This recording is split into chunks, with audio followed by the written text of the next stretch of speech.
Hello and good evening, our beloved viewers. You are watching on Live RTD channel. Welcome to this English news edition. Here are the top stories. The head of state, chairperson of the sixth session of the Council of Ministers.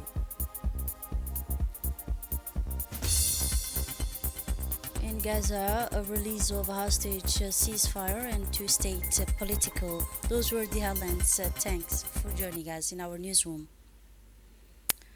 The Council of Ministers under the Presidency, His Excellency Ismail Mergili, sure the sixth meeting of the Council of Ministers took place on Tuesday, April 15. Following the texts were examined and approved. Detail with our colleague Dini Musa. Bismillahirrahmanirrahim. Sous la présidence de Son Excellence, M. Ismail Omar Guelleh, président de la République, chef de gouvernement, a eu lieu ce mardi 15 avril 2025, la sixième séance du Conseil des ministres. Ont été examinés et approuvés les textes suivants. Ministry of Foreign Affairs and International Cooperation, Government Spokesperson. First question, draft law on the ratification of the Defense Cooperation Treaty between the Republic of Djibouti and the French Republic. The new Defense Cooperation Treaty between the Republic of Djibouti and the French Republic signed on July 24, 2024 by the President of the Republic of Djibouti, His Excellency Mr. Ismail Omar Guelleh, and his counterpart, His Excellency Mr. Emmanuel Macron, President of the French Republic, replaces the 2011 treaty. This new treaty is established within a regional context where the Republic of Djibouti reaffirms its geostrategic position, playing a key role in international and interstate cooperation, especially in areas such as the fight against terrorism, illicit trafficking, and maritime piracy. The treaty reflects the historic, strategic, and friendly relations between the two countries. It is a result of negotiations that began in 2021 and intensified from 2023 onward, with multiple bilateral meetings at all levels, including direct exchanges between the two heads of state. The treaty is concluded for a 20-year period, 2025-2045. It probably provides for the recreation of 40% of the Aeron Camp by 2026 and the revision of the annual financial compensation paid by the French side. Ministry of State for Digital Economy and Innovation. Second question, draft law on the Startup Act. The draft law establishing a favorable framework for startup development, commonly referred to as the Startup Act, aims to create a legislative and regulatory environment that supports the emergence and growth of young, innovative companies in the Republic of Djibouti. Its adoption marks an important step in implementing public policies that promote the digital economy and position innovation as a core pillar. This text aligns with the government's broader strategy to promote innovation, stimulate entrepreneurship, and accelerate the digital transformation of the national economy. It seeks to provide a structured legal framework that encourages the creation, development, and sustainability of startups by offering a range of incentives, fiscal, financial, administrative, and technical. Additionally, the draft law aims to facilitate entrepreneurs access to funding opportunities, public and private markets, as well as infrastructure and resources necessary for their growth. It also seeks to enhance the competitiveness of the national companies through innovation and position entrepreneurship as a major driver of inclusive and sustainable growth, central to Djibouti's economic and social development. Ministry of Health. Third question, draft decree granting authorizing of the operation of Nephro Center dialysis clinics by SOG Foundation. This draft decree aims to grant the Saad Omar Guelleh SOG Foundation authorization to cooperate dialysis center named Nephro Center and to outline the operating conditions in compliance with public health regulations. These centers will primarily provide medical care to patients suffering from chronic kidney diseases, a condition that is increasingly prevalent among the Djiboutian population. The centers will significantly improve access to specialized care, particularly in interior regions where nephrology services remain limited. This draft decree thus responds to an urgent need to strengthen the national CKD care system by providing high-quality services that meet national and international health standards. The requested authorization will enable the SOG Foundation to implement these social and medically valuable initiatives in a partnership with the relevant authorities, completing existing public health infrastructure and structures. Ministry of Commerce and Tourism. First question, draft decree on the adoption of Codex Alimentary Standard of the National Standards. This draft decree aims to officially adopt a set of standards from the Codex Alimentary as national standards applicable throughout the Republic of Djibouti. The Codex Alimentary is a global recognized set of standards ensuring the safety and quality of food products.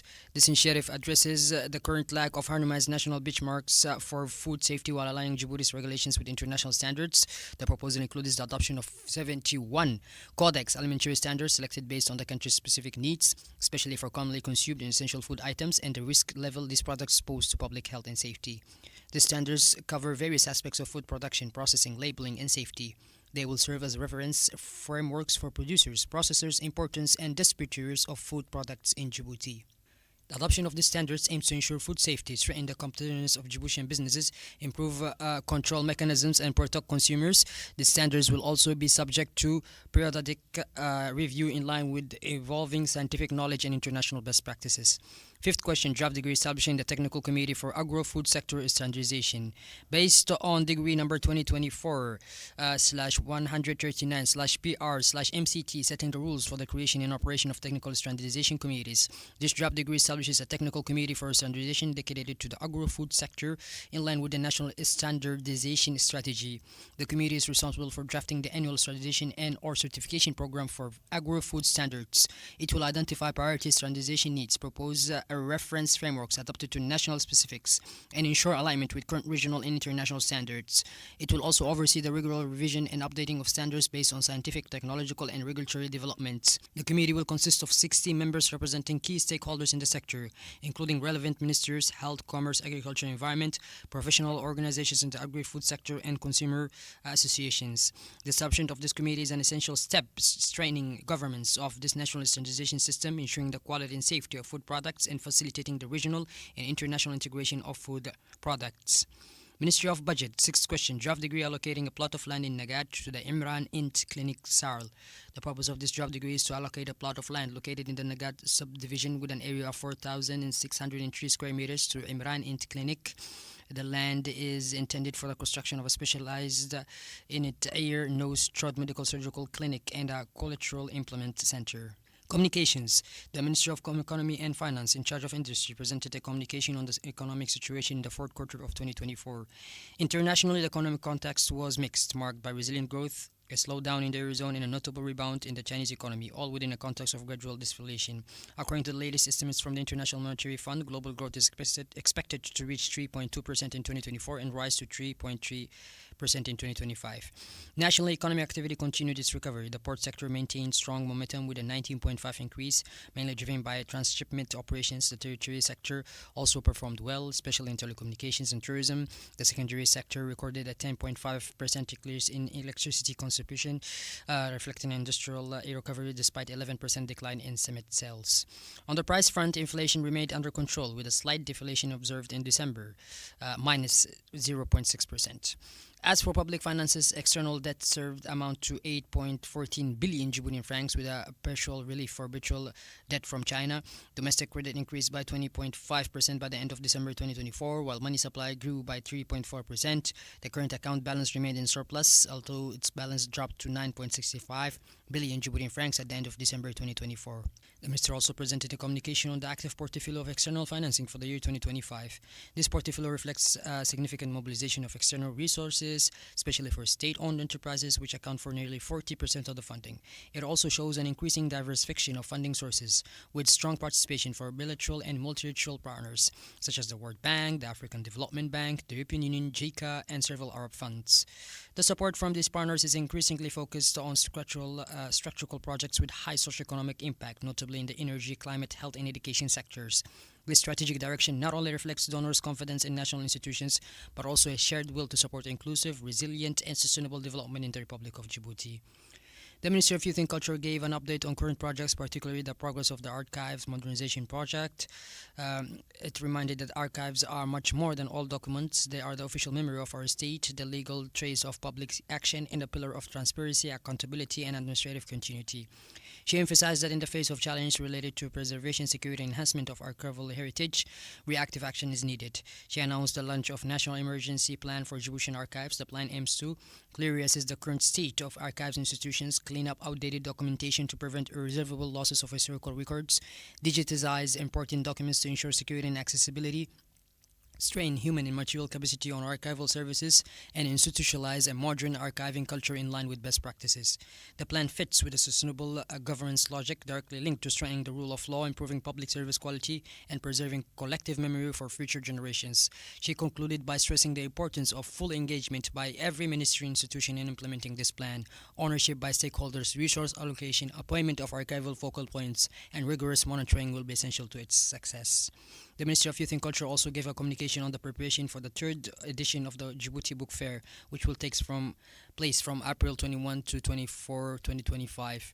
The Ministry of Budget reported on his participation in the annual meetings of the Arab Monetary Fund and Arab financial institutions held on April 10, 2025 in Kuwait City. The Ministry of Health gave an account of his participation in the Global Disability Summit held from April 2nd to 3rd, 2024 in Berlin, Germany. He was accompanied by the Director General of the National Agency for People with Disabilities, Mr. Duali Said Mahmoud. The event under the theme Nothing About Us Without Us was co-organized by Germany and Jordan in partnership with the International Disability Islands. The summit concluded with the adoption of the Amman-Berlin Declaration, which called on states to strengthen national legal frameworks, ensure active participation of people with disabilities in policymaking, improve the collection of variable disability-related data, and secure sustainable funding for inclusion efforts. The Minister of Communication in charge of Posts and Telecommunications gave an account on his participation in the ministerial program in the GSMA Mobile World Congress 2025 held from March 3rd to 6th, 2025 in Barcelona, Spain. The Ministry of Commerce and Tourism reported on his participation in the 57th session of the Economic Commission for Africa and the Conference of the African Ministers of Trade held from March 16 to 18, 2025 in Addis Ababa. He also gave a report on his participation in the second UN Tourism Ministerial Summit for Africa and the Americas held from April 8 to 10, 2025 in Livingstone, Zambia. Lastly, the Ministry of Youth and Culture gave a report on her participation in the East Africa Culture and Artistic Festival held in Addis Ababa from March 20 to 23, 2025. On Monday, 14 April 2025, the delegation led by the President of Somali Senate, Mr. Abdi Hashi Abdullahi, visit Arta City, a symbolic landmark in Somalia's recent history, accompanied by Ms. Safia Almi, acting President of the National Assembly, and all the members of the office, as well as a member of Djibouti Somalia Friendship Group, the Secretary General of the Somali Senate, Mr. Ismail Gulal, was also present alongside two ambassadors representing the diplomatic authorities of both countries. Upon their arrival, the officials were welcomed by local authorities, the regional prefect, and the prefect of Arta region, Hassan Dabeli, the president of the Regional Council Al Mibu, and parliamentarians from Arta region. The museum, which retraces the key moments of Arta process and the history of Djiboutian Somali solidarity, will be officially inaugurated by the President of the Republic, His Excellency Ismail Margili, on the occasion of 25th anniversary of Arta Conference.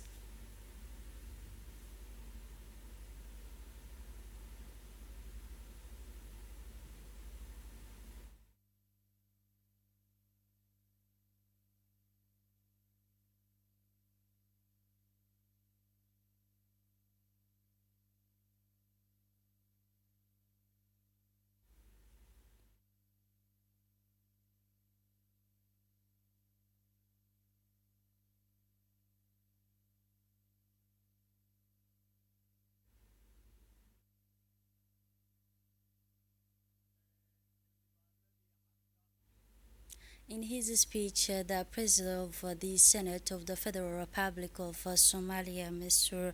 Abdi Hashi Abdullahi, expressed the Somali people's deep gratitude to the Republic of Djibouti for its constant local and fraternal support throughout the trials Somalia has endured. He emphasized that the memory of Arta remains deeply rooted in Somali national consciousness as a starting point for a gradual return to unity and sovereignty. The Arta region holds a historic and symbolic place in Somalia reconciliation process at a time when Somalia was plunged into chaos without the rules of law for over 10 years. On the brink of collapse, it was in Arta that hopes was reborn. It was this region with its open hearts and generous soul that hosted the Somali Peace Conference in 2000, a moment initiative that laid the foundation for the current Federal Republic of Somalia. He said, Thanks to the leadership of the President of the Republic, His Excellency Ismail Margili, the ARTA conference laid the foundation for a reorganized and for a Somali government, marking a decisive step in the unification of the Federal Republic of Somalia. The rule of Djibouti, and more specifically, ARTA region, remains forever acted in the history of Somali people.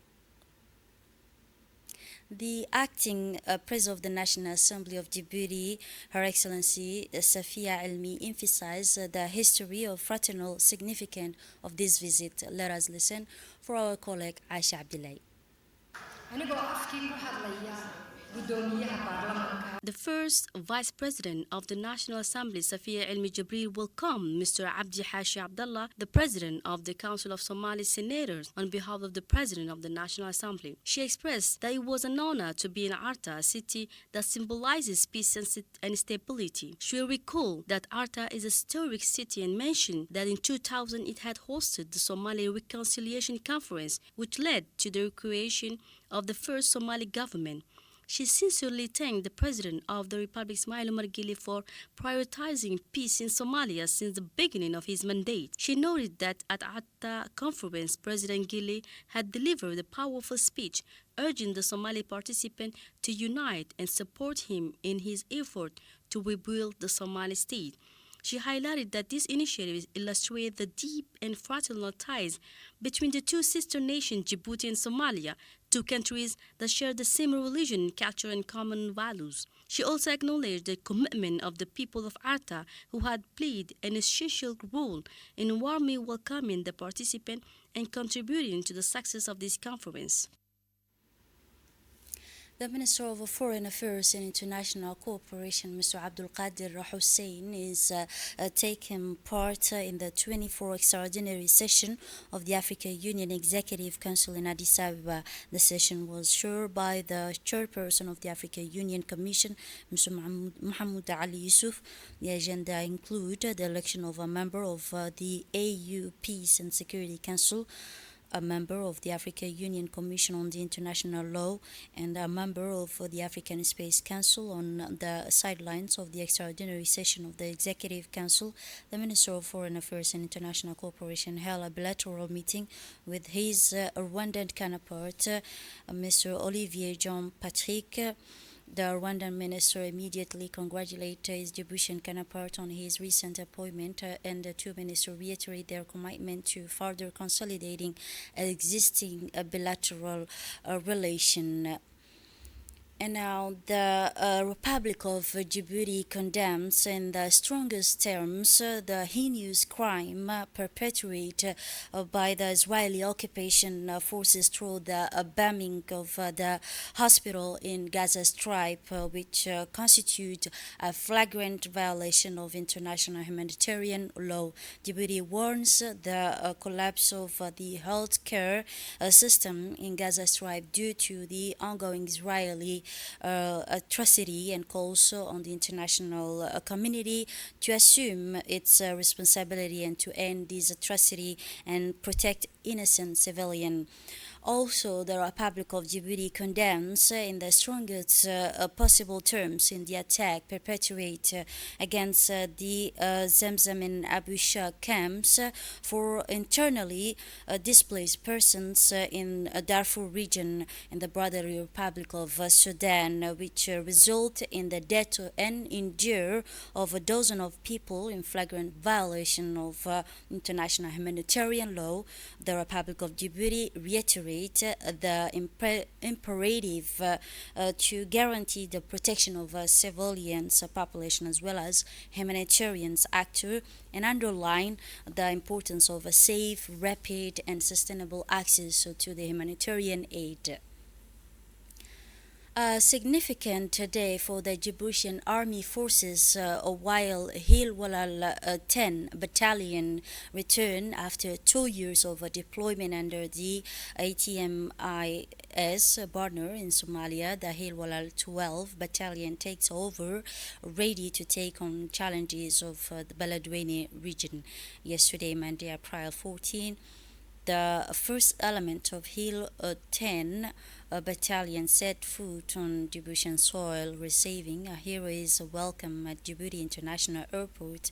Upon their arrival, they were warmly received by the Minister of Defense in charge of relation with Parliament, Mr. Hassan Umar, and the Chief of General Staff of the Army Forces, Lieutenant General Zakaria Sheikh Ibrahim, as well as a large military delegation. The emotion was palpable. The authorities praised the commitment, professionalism, and sacrifice made by these soldiers who, for 2 years, actively contribute to the stabilization of Somalia and regional peace.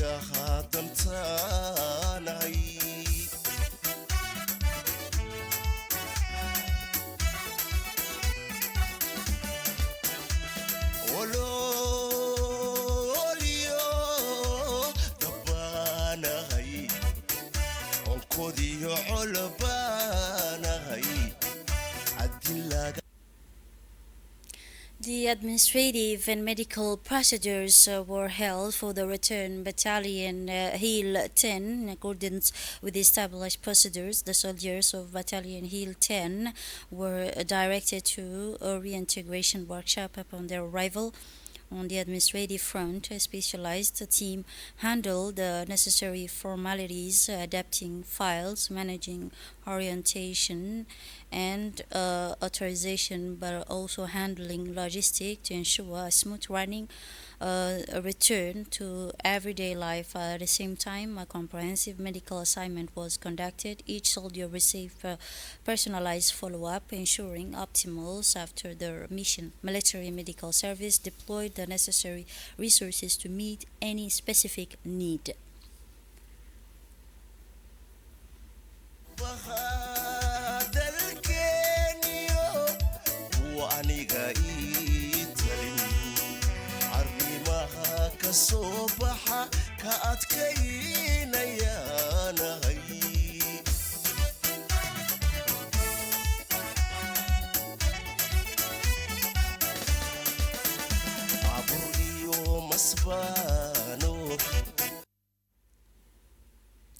As the Hilwalal 10 battalion completes its deployment in Somalia, a new chapter opens for the Djiboutian Army Forces with the departure of Hilwalal 12 battalion to Jalalakhsi Theater operation. This battalion, comprising several hundred seasoned men and women, is now under the command of Lieutenant Colonel Ali Elmi Bouh. Before their deployment, the elements of Hill Walal 12 battalions underwent 5 months of intensive training at the Ali Oune Training Center. This rigorous training strengthened their tactical skill, their ability to operate in hostile and their psychological preparation for a long-term mission. The deployment of Hill 12 comes at a time when regional stability remains fragile, and succession of the forces is crucial to maintain pressure against the Al-Shabaab army groups. The soldiers' primary objective will be to ensure security in their areas of responsibility, support the Somali security forces, and contribute to the reconstruction of a local institution. The soldiers of Hilwalal 12 battalion will remain deployed for a period of 24 months. During which they will be called upon demonstrate endurance, discipline, and solidarity.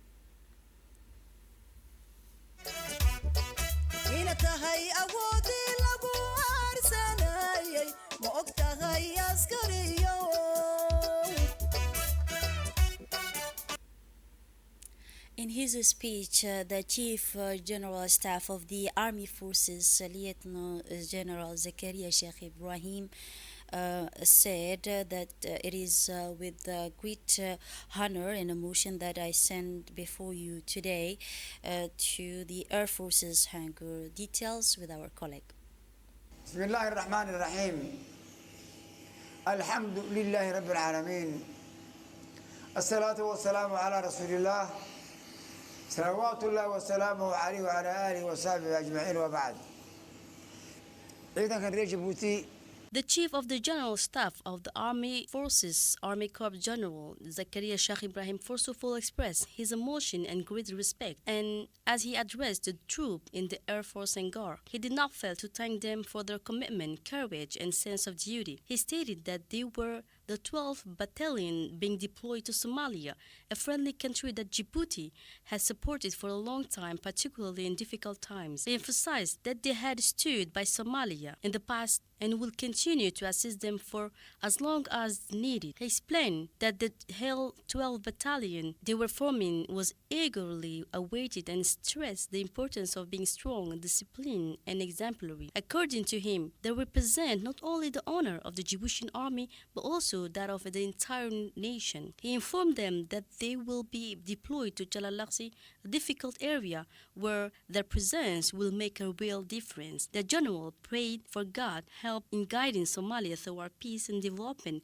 and asked that the soldier be granted the strength, courage, and pride to carry out their mission with loyalty and sacrifice. He expressed his hope that when they return, they will be stronger, more experienced, and proud of having fulfilled their duty. He assured them that his prayers were with each and every one of them, and he invoked Allah's protection and guidance to keep them safe and bring them back as heroes. He finally concluded by wishing them a successful mission, encouraged them to go and serve with honor and to return proud.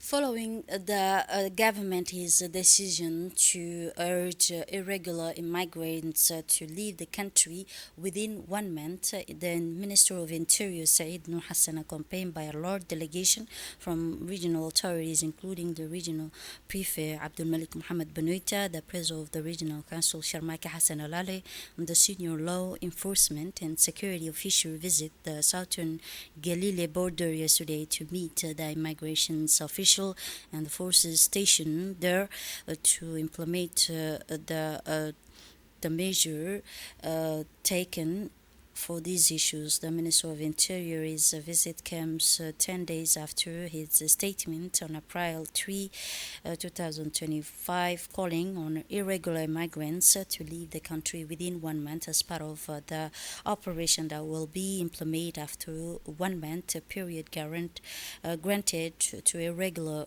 migrants. During this type, the delegation first visit the border police headquarters at Galile border. They met with officials and traditional leaders. Then, aware of the importance of increased border surveillance in the fight against irregular immigrants, the delegation made sure to inspect the first-hand some of the trails used by irregular migrants to cross our border.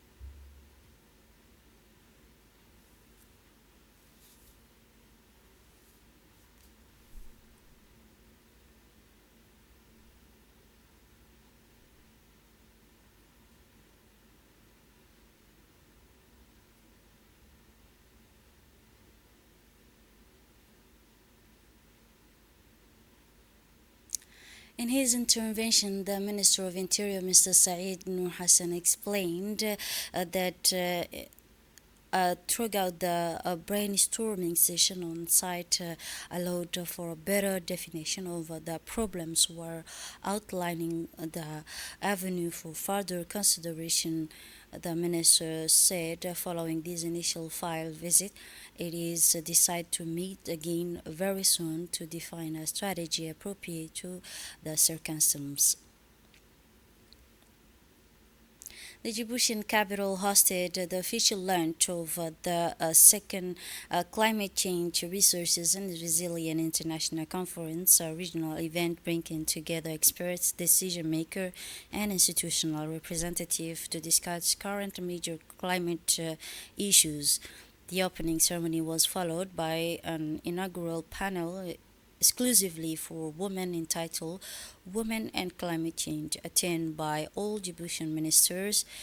This panel highlighted the fundamental rules for women in climate resilience and the ecological transition. Through the engaging discussion, the speakers highlighted the importance of the gender equality in environmental policies, the need to strengthen female leadership in decision-making bodies, and the concrete action carried out by the women in the region most exposed to the effect of climate change. And on the afternoon of Sunday, April 13, Arhiba Community Development Center hosted a colorful ceremony marked by the official inauguration of a state-of-the-art sports platform, the presentation of sport equipment, and the launch of a driver's license training courses for 30 young people from the city. Held under the high patronage of the Minister of Youth and Culture, Dr. Hibo Mumin Asowi, this ceremony brought together numbers of the dignitaries, the honorable members of Parliament, Ms. Husseina Abdul Qadir and Fatuma Daoud, the Deputy Mayor, Fatuma Mohammed Kamil, the Technical Advisor to the Minister, and also the interim president of the Kamina of Balaus Youth Association from the city of Arheba, as well as local elected official and a senior official from the ministry. These actions are fully in line with the Ministry of Youth and Culture's policy, which aim to provide young people with modern space for development and leisure while supporting their social and economic integration.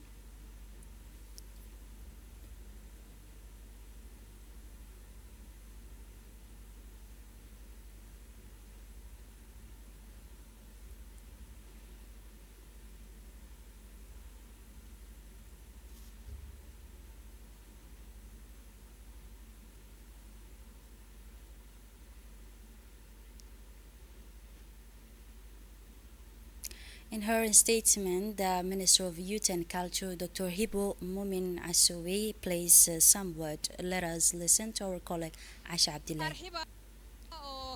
The Minister for Youth and Culture, Hibo Mumin Asoub, expressed her satisfaction for coming to see this year of Arhiba on a regular basis and says she was delighted to have finally be able to respond to the demands of the local young people. She pointed out that the government had three main objectives for young people to promote their social, economic, and cultural integration as well. According to her, the Arhiba Community Development Center, located in the commune of Balaus, is the best equipped and very spacious. It would be able to host a wide range of sporting events. She added that the center could also accommodate thousands of people for artistic and cultural events. She pointed out that members of parliament had also contributed to the realization of this project so that the grievance of young people could be taken into account. The minister said that the president's instructions were clear. We had to stand by young people, supporting and accompanying them in their personal development and in their social, cultural, and economic integration. Finally, she pointed out that the CDC of Arhiba was the first in the capital to benefit from this program. On Wednesday, April 9, a conference on Djiboutian literature in French was hosted by Mr. Mohamed Ahmed Issa and Isman Umar. This event was part of Reading Week, which aimed to promote local authors and stimulate literature exchange. The center's executive director, Nem'a Hassan, emphasized that this initiative marked the beginning of a series of meetings aimed at strengthening the CFEN as a space for educational and scientific dialogue. Three Djiboutian writers were present. Idris Ilmi, Shukri Usman, Mohamed Abdi Agedi. All the participants include students, teachers, and prominent figures such as the Secretary General of MENFOP, attend this conference.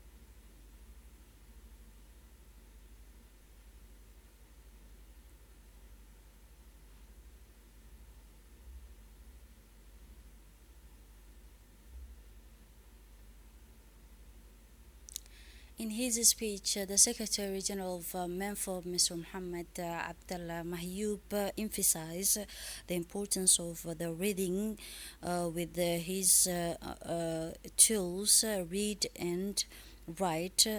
He said this initiative marked the beginning of a series of meetings aimed at strengthening the MENFOB, which is a space for educational and scientific dialogue.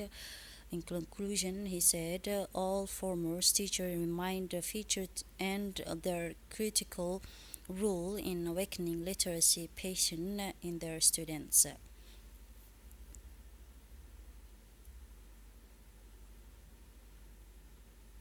And now for the international scene, the release of a hostage ceasefire and a two-state political solution in Gaza Strip on the agenda. Macron and Abbas meeting the two leaders discuss the issues ahead. Details with our colleague Aisha Abdillah. Emmanuel Macron and the president of the Palestinian Authority, Mahmoud Abbas, discussed the release of the hostages, the return to a ceasefire, and the delivery of humanitarian aid to Gaza during a meeting on Monday. In a post on social network, Macron said that France is fully mobilized to obtain the release of the hostages, the return of a ceasefire, and immediate access for humanitarian aid to Gaza. It is essential to build a framework for the day after, disarm Hamas, define credible governance, and reform the Palestinian Authority. He continued, considering that this should enable progress to be made toward a two-state political solution with a view to the June conference in the service of peace and security for all. This exchange comes as Emmanuel Macron announced in an interview broadcast on France 5 on Wednesday that he was considering recognizing the Palestinian state at the conference to be held in New York in June. To date, 147 of the 193 UN member states recognize Palestine. Several countries made their recognition official in the course of 2024, including Norway, Spain, and Ireland as well. That's it for tonight news, and stay with us for more information and have a good evening.